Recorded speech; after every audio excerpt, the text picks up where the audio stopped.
Most of us know about the importance of eye contact, but did you know that there's such a thing as too much eye contact? Eye contact fatigue is real, which is why research concludes eye contact is most effective when utilized 50% of the time while speaking and 70% of the time while listening. Hello, action taker. Welcome to Live Blissed Out, a podcast where I have inspirational and informational conversations with business owners and subject matter experts to help you get the scoop on a variety of topics. Tired of hesitating or making decisions without having the big picture? Want to be in the know? Then this is the place to go. I'm your host, Marissa Houston, helping you achieve bliss through awareness and action. So let's get to it. In this episode, Christopher Peck shares 5 top communication tips and trends for 2023. Christopher is a communication coach based in Denver, Colorado. He's been featured in Preferred Health Magazine, the Emancipate Your Mind podcast, and Talking Live with Dr. Robi Ludwig. As a shy, awkward kid growing up, communication didn't come naturally to Chris. He was bullied, had difficulty standing up for himself, and adopted a strong people-pleaser persona to make friends and build relationships. Chris eventually found stage acting and directing and used the tools of the theater to embolden his own intentional communication style. Now he uses theater arts, inspired training and techniques paired with strategic communication practices and innovative psychological research and data to help clients master their influential voice. Communication is hard, which is why Christopher partners with passionate, motivated people interested in progressing, empowering, and in some cases reclaiming their voice. Whether it's preparing for a TED Talk, developing your organizational story, or asserting healthy workplace boundaries, Christopher helps clients make communication a little bit easier. To sign up for a free communication consultation, contact Christopher at speakintoactioncom.com and follow him on Instagram at Chris Speaks Up. The information, opinions, and recommendations presented in this podcast are for general information only, and any reliance on the information provided in this podcast is done at your own risk. This podcast should not be considered professional advice. Christopher, welcome to the show. It's so great to have you here. Hey, Marissa. Yeah, I'm excited to be on it. Yeah, this is going to be fun. I like talking to communication coaches because communication to me is such a huge part of life. I don't think I mentioned to you that I was actually a communications major in college, and I really, really enjoyed it. Even though you learn these tips in school, it's different to apply it in day-to-day life and try to improve upon it. Really, it's this skill that is going to elevate you to a level that you couldn't even imagine because we are social creatures after all. I couldn't agree more. It's interesting that you were a communication major. I feel like outside of communication majors, most of us don't have a lot of educational opportunities to improve as communicators. I think most of our communication habits come from either organic experiences and trial and error, or we see other individuals emulate communication skills for us and we take on those. And so we don't have a lot of opportunities to improve as communicators, to have other individuals guide us in order to be better communicators. For me, that's become so much of what my work is. It's just helping individuals because communication's hard. Sometimes it's nice to have someone in your corner who can help you make it just a little bit easier. Yeah, it's something we do every day, and yet many of us are not really skilled at it. We really don't understand how to make the most of it. And I think that's why this conversation is going to be really helpful to our listeners. What are we talking about today, and how do you feel we can help them be better communicators? Yeah, so a couple of months ago, I had this wonderful opportunity. There's a magazine called Preferred Health Magazine that reached out. They were looking for communication coaches to do a quick little write-up in their winter edition. My article was selected. The title of the article is Top 5 Communication Trends for 2023. And what I really wanted my focus to be on, because I knew everybody was going to want to talk about like how we can be better communicators in terms of the language we use or the way we speak, but basically what we're saying. And my growth as a communicator has come from the other side of that, is how can we be better listeners? How can we show up for other people in our community, listen to their needs, listen to their wants, and give them the opportunity to take the stage through the conversations that we had. So instead of thinking about communication from what we should be saying and what we should be doing, I wanted to focus on communication from how we show up as great listeners. And so the top three things that I came up with, I want people to ask better questions in 2023. I want people, I call it listen to listen as opposed to listen to respond. And I want people to really make eye contact in 2023. Then I have a couple more, but those are the big three that I wanted to focus on this year. Is if people can ask better questions, listen to listen, and make eye contact with individuals in their community, they will be amazed at the type of deeper, more meaningful relationships they start creating in their personal and professional lives. Oh, I so agree. And, asking questions to me is a definite skill set because we feel awkward when we're around other people and don't really know what to say. I mean, if you think about going to a networking event, for example, and you're standing around, you don't know anyone, you're trying to get past that. And then, you feel like, well, how do I ask a question? I just walk up to somebody and say the usual, like, what do you do? That sort of thing. I think that we do it more robotically because we think that that's the approach we have to take. But asking questions daily in everything we do to show our curiosity and interest in another human being, I think is so powerful. Couldn't agree more. And the two words you use, curiosity and interest, I think you hit the nail on the head. And for me, when we think about asking questions, it really goes hand in hand with this idea of listening to listen. What you were talking about, this sort of like robotic feeling we have, this expectation that we walk into a networking group or we have a one-to-one or we're just calling an old friend and we ask that question, what do you do? And I would say 75% of the time we ask those questions because we're waiting for an opportunity to respond and start talking. Oh, well, Marissa, what is it that you do? And then you tell me and it's, oh, that's so cool. I'm a communication coach. I do this. I do that. We're looking for that opportunity. And I think a lot of that comes from insecurity. I think a lot of that comes from shame. I think a lot of that comes from maybe we grew up in an environment where family or friends or teachers didn't listen to us. And so we feel like we have to slide in there immediately and say as much about ourselves as we possibly can. When the reality is, if I ask you a question about you and then just take a step back and listen to listen, we will end up in an organic play, especially if the connection is right. And we shouldn't be building deeper, more meaningful relationships with everyone. But if the connection is right, that organic opportunity is going to be there for the two of us to engage in a meaningful conversation, not because I feel like I have to assert what I need to say, but because I am genuinely interested in you. I'm genuinely curious in you. And eventually that curiosity is going to come back. And you're going to look at me and you're going to go, Chris, I've been talking about myself now for so long. What do you do? Right. And so giving that opportunity in that space for individuals to share about themselves and then just seeing how that pays dividends in terms of the maturation of conversation and eventually relationships. A lot of times it's very telling when you meet somebody for the first time and you're genuinely curious and you ask them what they do and they spend the next 10 minutes talking about themselves and never once come back and ask you, what about you? And I truly believe that these people don't do this intentionally. They just get so excited that you care and are showing interest in them that they completely forget to ask you or want to learn about you. And I think that's a learned experience as well, don't you think? Absolutely. When we create space for other people to share about themselves, you're right. A lot of individuals, they've never had that space before. When we talk about communication, so many individuals, their communication is one, learned experiences, trial and error, and two, what's been emulated for them. And if what's been emulated for them is be seen and not heard, or they've been shut down every time they try to ask something. The number of individuals who I've sat down with and had one-to-ones with, the first thing they say to me is, well, I'm an introvert. And then they go on and they spend the next hour talking my ear off. And it's like, you might be an introvert, but you also have so much to say.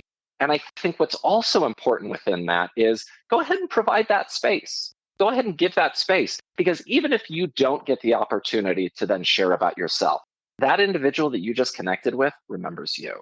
And of every single person they meet that day, they remember you because you showed a relentless curiosity and interest in who they are And to them, that is so much more valuable than what you do or who you are or how you help. Just showing genuine interest in another person makes you memorable.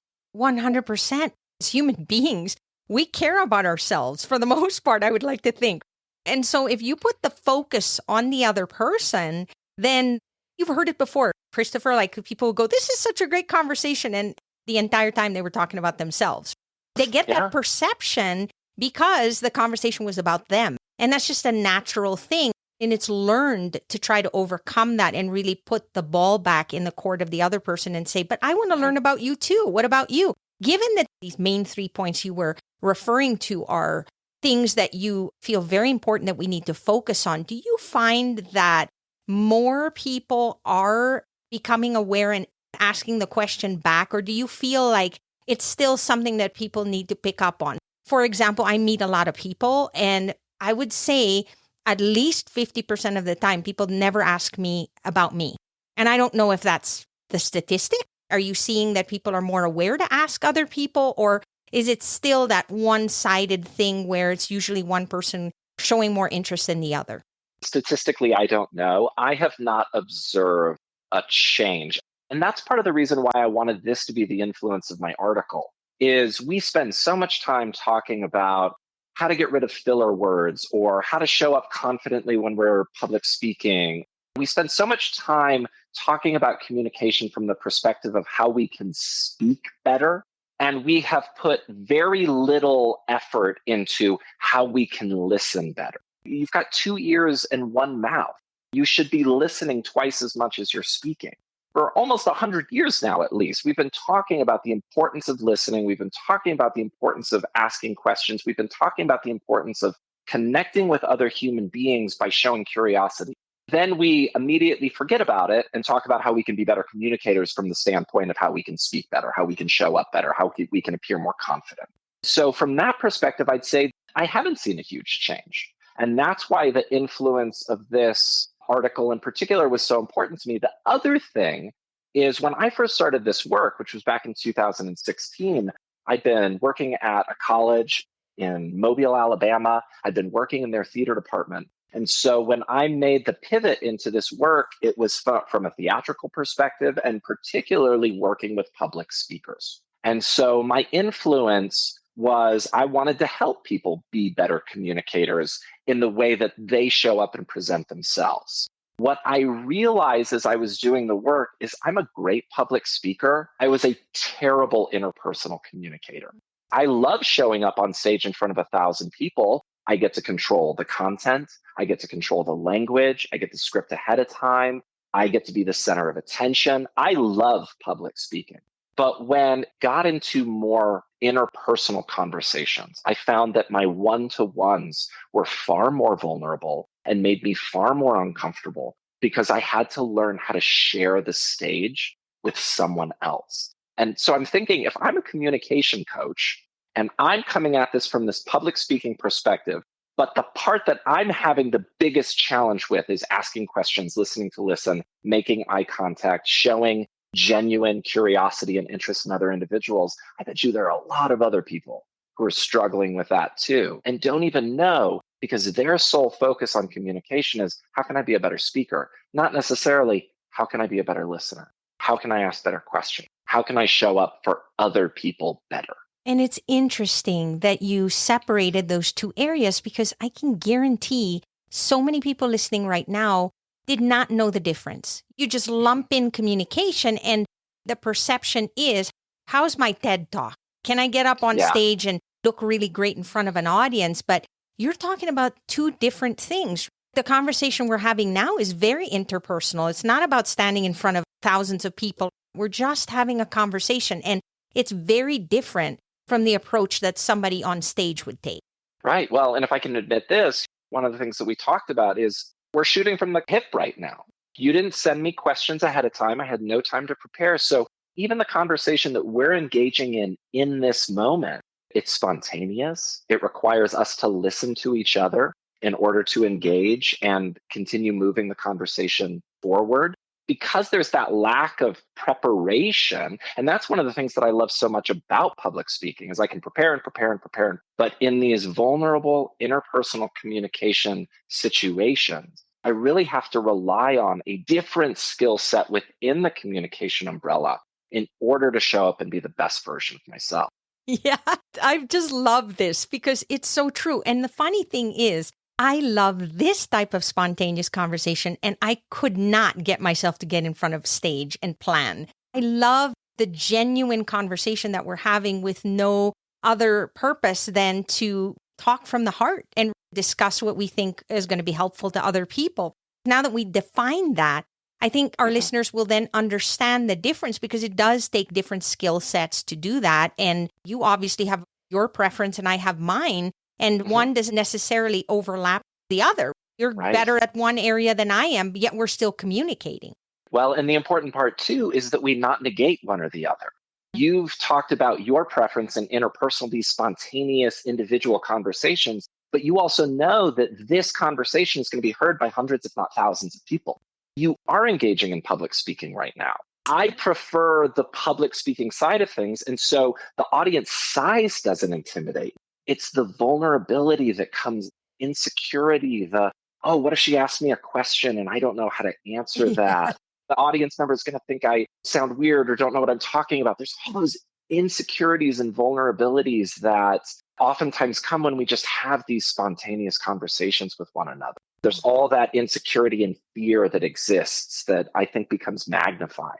And the reason being is trust. I look at this conversation we're having right now as a dance. We have to trust each other. I trust you. I bring you into the show because I know you have so much to give our listeners. And I want to learn and I'm curious and I genuinely want to have this conversation. But at the same time, you have to trust me. It's this little dance that we play from a conversation point of view. And when you're talking to somebody who isn't dancing, who isn't along with you, then that can become a challenge. And it's very scary because you're putting your trust in that individual. And if it's not there, you really can't be genuine. It's hard to do it. Absolutely. I love that you say that. I love that you bring up that idea of trust because I think about this idea of listening to listen, where we have no agenda outside of our honest curiosity for the people in our community. But how many times have we engaged in a conversation where our intention was to listen, but then we feel like the trust isn't built? Or we've had so many conversations with individuals in the past where we feel like we were never given space to share about ourselves too. And so we've taken all of that on. And now listening to listen is completely out the window because we don't trust listening to listen. We listen just long enough until we can find a way in and start talking about ourselves and how important we are and how what we do is going to change the world. And we try to get there as quickly as possible because we haven't had enough experiences. We haven't had emulated for us enough positive communication tactics and skills. And so we don't trust concept like listen to listen. I guarantee there is somebody listening to this podcast right now who's like, yeah, I try to listen all the time. And then the other person dominates the whole conversation and I don't ever get to say anything. I hear that person. What I'm telling that person is listen to listen anyway, because you may not feel like you got to say what you want to say, but that other person remembers you. I promise. Are you searching for a trusted merchant service provider for your business? SG Associates LLC is your partner for quality payment and merchant service solutions. With over 15 years of experience in credit card processing, SG Associates offers merchants the best pricing, products, and customer service available from a payment and solution service provider. Their number one goal is to save their merchants as much as possible on their credit card processing fees. To learn how they can help you, call 1-800-455-5211 or visit sg-associatesllc.com. Absolutely. And I was actually going to ask you that, Christopher. I think the reason there's a problem is because people don't know what that really means in the sense that, well, what do you mean listen to listen? If somebody says something, aren't I supposed to respond? Because if I just sit there listening, then it's going to look like I'm not having a conversation with them. I'm just going to sit back and let them do all the talking. I mean, at what point do I know it's okay to engage in the conversation? And I think it's that little gap there that people don't get. So then they're like, well, you're telling me listen to listen. So what does that mean? I just sit there and do nothing? The other person is not going to like that either because they're going to feel like, well, why aren't you talking to me? And how I would respond to that is you may feel like you're doing nothing, but I promise your other feels like you're doing everything. And what I like to tell people is, when every fiber of your being screams to respond, to fix, to argue, to approve, just resist with these three words. Tell me more. Ask another question. Share more about yourself. Learn about the other individual. Because as you learn about this individual from a place of just honest curiosity, no agenda, just genuine interest in another human being, as you learn about them, you'll figure out, is who I am and what I do a good fit for this person? Is this a relationship that I want to pursue further, whether it's personally or professionally? We learn so much more about other individuals by letting them talk to us than we do by us talking to them. If they come back to you and say, what do you think? Do you agree? Do you disagree? That says a lot, because that means they're asking for your opinion. At this point, they're telling you, I'm interested in what you think. And so that itself is so telling. Whereas somebody who just goes off and never once asks you about anything, that is telling too. And so you're going to learn so much just by letting that other person take the stage. Absolutely. And you're going to work towards that trust that you mentioned that's going to allow for that deeper, more meaningful relationship to exist. We want to be in relationships with people that we can dance with. There's 7 billion people on this planet. We don't have to be friends and build deep relationships with all of them. And in fact, I would say that's unhealthy boundaries if we let everyone into our lives. Rather, we need to show up as the intentional communicators that we are. We need to model and expect the behavior that we want from other individuals. We need to see who plays that dance with us. And based on that information, we can say, I want to build a deeper relationship with that person. I want to extend this conversation with another coffee date or another Zoom call with this person later. Like, I want to go deeper with this. Or those individuals that were like, you know what? I'm sure they're a nice person, but they're not my cup of tea. I don't have to continue this any further. And I think of those deeper friendships like diving for pearls. It's not something that's just readily available. You really need to search for that. And then once you find those people, it's like unlocking magic. It's just the most wonderful feeling. Then I wanted to ask you too, because in today's world, this is so prominent, about making eye contact, which is that third element that you talked about. I find that with technology today, it's becoming increasingly difficult for people to look you in the eye and focus on you when they're having a conversation. Are you noticing that as well? Yeah, so can be. My family and I went out to dinner yesterday, and the particular restaurant that we were at, they've switched over to an electronic method for taking orders. And I noticed that the waiter was connected with that electronic device, kind of like a cell phone, the whole time, and was never engaging with us at the table, was never making eye contact with us at the table. And so I think technology is playing a little part in that. Obviously, with Zoom, that's made eye contact a little more complicated. I've done a little bit of research into eye contact. And one of the things that I have found that I think is really effective, and I'd love for all of the listeners to think about, is the idea of the 50-70 rule.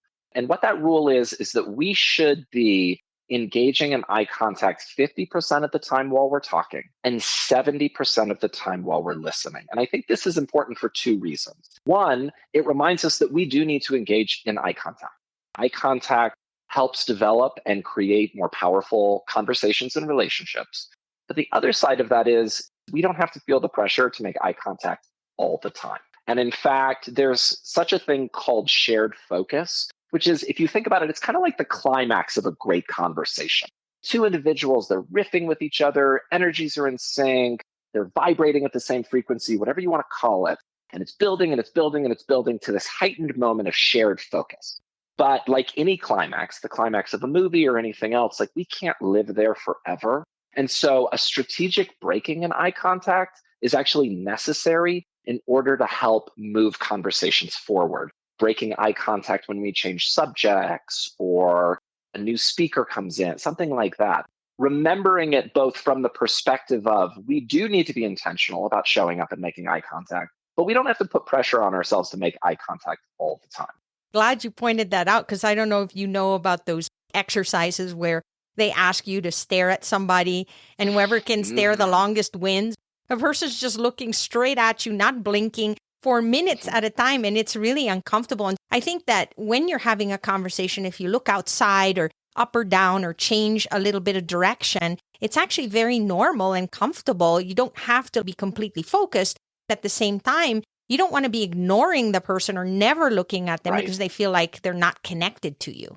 Right. There are a couple of triangles that I teach individuals about in terms of creating focus, because eye contact too is all about focus. If I'm making eye contact with you, you're making eye contact with me, which means you're not staring at the wall, you're not looking at your watch, you're not looking at your phone, you're engaged in what I have to say.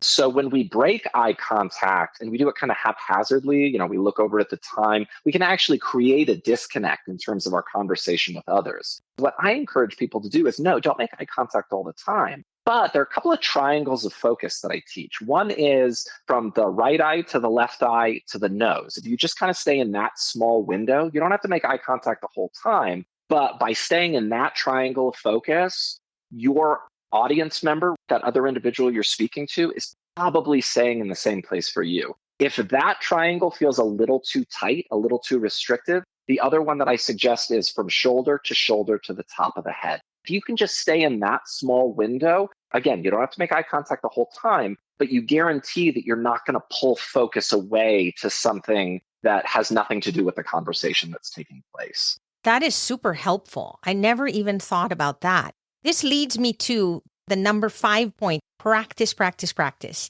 It's like anything else. I think that in today's society, we think that everybody's naturally a good communicator. And there are people that are attracted to it and feel comfortable doing it. And so it comes as if it's more natural, but everybody needs to practice. We're not born doing things. Everything has to be learned and applied. Absolutely. I would push back just a little and say, I think everyone thinks they're a good communicator. When I first started doing this work, and I was telling individuals that I was going to be working with public speakers and helping individuals with their communication, almost exclusively I would hear, oh my gosh, that's such a good idea. Everyone needs that. But what was being implied but never said was, everyone needs that except for me. Yeah. I got this, And of course, right? Because again, we have learned through our own organic experiences. We've learned through the communication that's been emulated for us. Maybe we had the opportunity to take some communication classes. In my experience, I had the opportunity as a theater major and getting my master's degree in professional stage directing to spend a lot of time in theater. And so we all see communication through the lens of our own lived experiences. And as tends to be the case, we then say, well, I'm a great communicator because I've done X, Y, and Z. And everybody else needs to work on their communication because they don't do it quite well. And so I think you're right. And actually, the practice is one of the most important things for me because I don't think we prioritize communication as something that needs to be practiced. We see our colleagues at work every day, and we just assume that the short exchanges and interactions that we have with those individuals is our practice, or we just don't intentionally think about practicing communication at all. But if we can prioritize coffee get-togethers, Zoom dates, phone calls with friends, just opportunities to engage with other individuals, to think about how we want to intentionally show up as communicators in those conversations, and then just play with different ideas. And there's an exercise on my website, which I call honing in on your communication flavor. How do you want to be seen, felt, and experienced by others? So if we show up in these conversations and we say, you know what, today I really want to be seen as like confident and knowledgeable and friendly. Okay, well, how does that motivate the way that you show up? How is that going to motivate or influence the language that you use or the eye contact that you share or the questions that you ask? But just by being intentional in the way that we communicate with others, we can practice effectively playing with what feels good as a communicator and what are the skills that aren't really working for me. And then, of course, getting curious about that. Are they not working for you because they're bad skills? Or are they not working with you because there's something going on inside of you that's getting in the way of you showing up the way you wish you could? It's that awareness and having a goal, really understanding what do you want to get out of this conversation? How are you going to give back? If you want to come across friendly, then what are you going to do in that conversation to come across that way? Just understanding that approach will put you in a better trajectory towards meeting whatever goal you set for that dialogue that you're going to have. Absolutely. And don't shy away from being intentional, having goals. I've heard people who they get a little weird around having goals around communication because to them it feels inauthentic or they're doing something. And I'm like, why do you feel that way? It's like having a goal for anything else. Yeah. Showing up intentionally as communicators, having a goal, knowing what you want, thinking about it from the perspective of what I call action-based intentions. Like, what do you want your audience to do?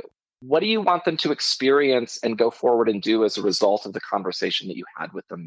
And thinking about it from that perspective and allowing those goals then to influence every aspect of the way that you're showing up as a communicator, whether you're talking to one person, 100, or 1,000.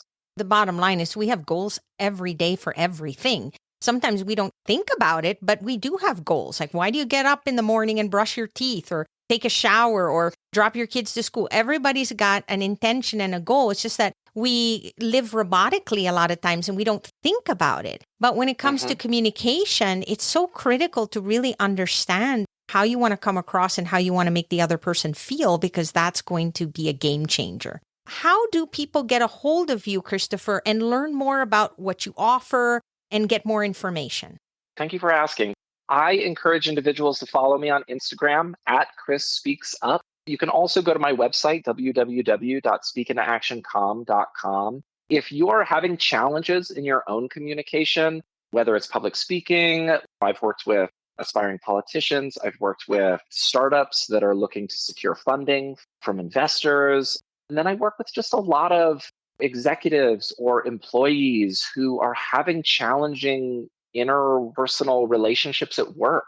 If you're having challenges in some area of your personal or professional communication, reach out to me. I offer a free consultation. We can talk about the challenges that you're having and create a strategy so that you can move forward and communicate more intentionally.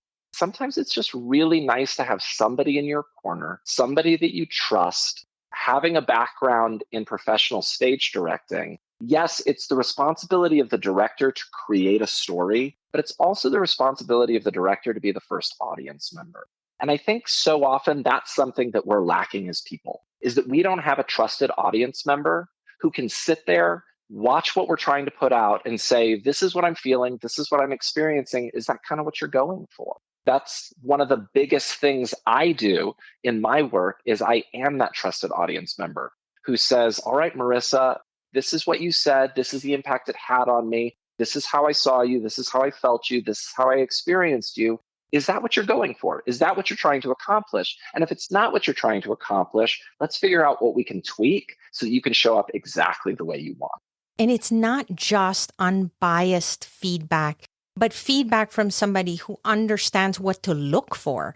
A lot of times we'll talk to friends or family and say, what do you think? And they won't tell you because they're so afraid of giving you the feedback that you may not want to hear. We can't improve if we really don't understand what areas we need to focus on, and not just understand, but then say, all right, I get it. I have a problem with that. Now, how do I address it? And talking to somebody like you, who's a professional, who says, well, here's some elements we need to be thinking about. That's something that a friend wouldn't be able to help you with.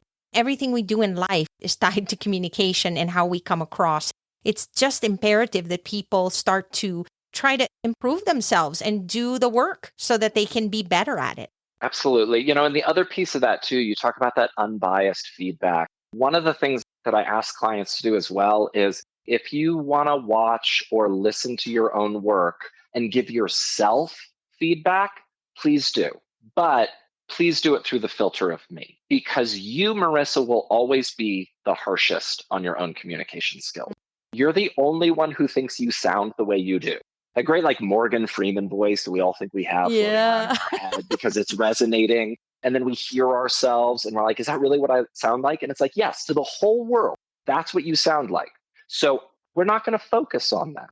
What we're going to focus on are the things that you can do, the things that are out of alignment with the intentional communicator you want to be, so that you can move forward and be the best version of yourself. And I can't thank you enough for being here and sharing this with our listeners so that they can improve as well. We all have room for improvement, and it's important to start with that awareness and really understand what can we do to get there. Thank you again. No, thank you, Marissa. This has been a great time. I've really enjoyed our conversation.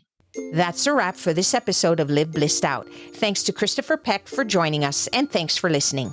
If you have a question or comment for a future episode, all you have to do is go to speakpipe.com/LBOVM or click the link in the show notes to leave a brief audio message. If you find value in our show, please visit liveblissedout.com to reach out, subscribe, and share on social media. This show is made possible through listeners like you. Thank you. So long for now, and remember to keep moving forward.